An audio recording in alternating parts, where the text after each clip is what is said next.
मोह गिरता ही है और मोह उठता भी है। अगर बुद्ध जैसे व्यक्ति को मोह हो जाए तो तुम्हारी आंख आकाश की तरफ उठने लगी, तुमने जमीन पर सरकना बंद कर दिया। बुद्ध को देखने के लिए ऊपर देखना पड़ेगा, चांद तारों की तरफ देखना पड़ेगा। जब मंसूर को सुली हुई, वह खिलखिलाकर हंसा है मंसूर। किसी ने भीड़ में पूछा कि मंसूर क्यों हंसते हो, क्या कारण है तुम्हारे हंसी का? तुम तो मर रहे हो और हंसते हो। ऊंचे खंबे पर उस सूली पर लगाया गया था मंसूर को। मंसूर ने कहा कि मैं इसलिए खुश हूं कि 1,00,000 आदमी इकट्ठा हुए हैं मुझे देखने के लिए, और 1,00,000 आदमियों की आंख पहली दफा ऊपर उठी है, क्योंकि मुझे देखने के लिए उन्हें इंच भर तो आंख खड़ी करनी पड़ी, उठानी पड़ी, ऊपर देखना पड़ा।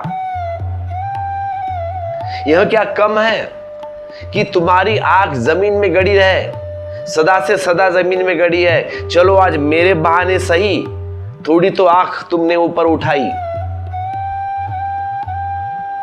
परमात्मा की याद तो आई मेरे कारण, और मेरे आनंद को देखकर तुम्हें याद आया कि परमात्मा जिसके साथ हो जाता है वह मरने में भी खुश है,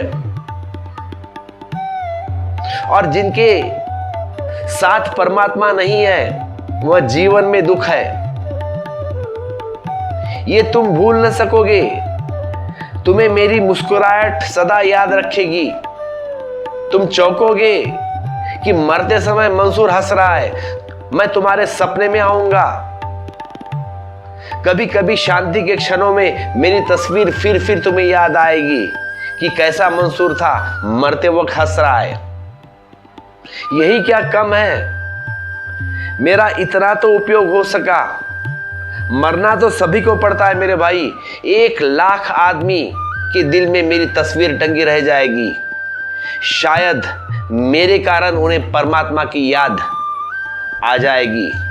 तो धन्यवाद देता हूं उस परमात्मा को। जब तुम बुद्ध के प्रेम में पड़ते हो तो धीरे धीरे तुम में बुद्धत्व छाने लगता है। इसलिए साधु संगत में बड़ी महिमा है। इसलिए संत कहते हैं कि साधु संगत में रहना। उसका मतलब इतना ही है कि उनके प्रेम में पड़ जाना। जो तुमसे आगे गए हैं, जो तुमसे आगे है, उनके प्रेम में पड़ जाना। और जो तुमसे 2 कदम आगे है, उनके प्रेम में पड़ जाना। कम से कम 2 कदम तो तुम उनके साथ रह सको। उसका सत्संग 2 मिनट के लिए सही या 10 मिनट के लिए सही तुम्हें मिल सके। अपने से पीछे के लोगों को प्रेम मत करना, नहीं तो तुम गिरोगे।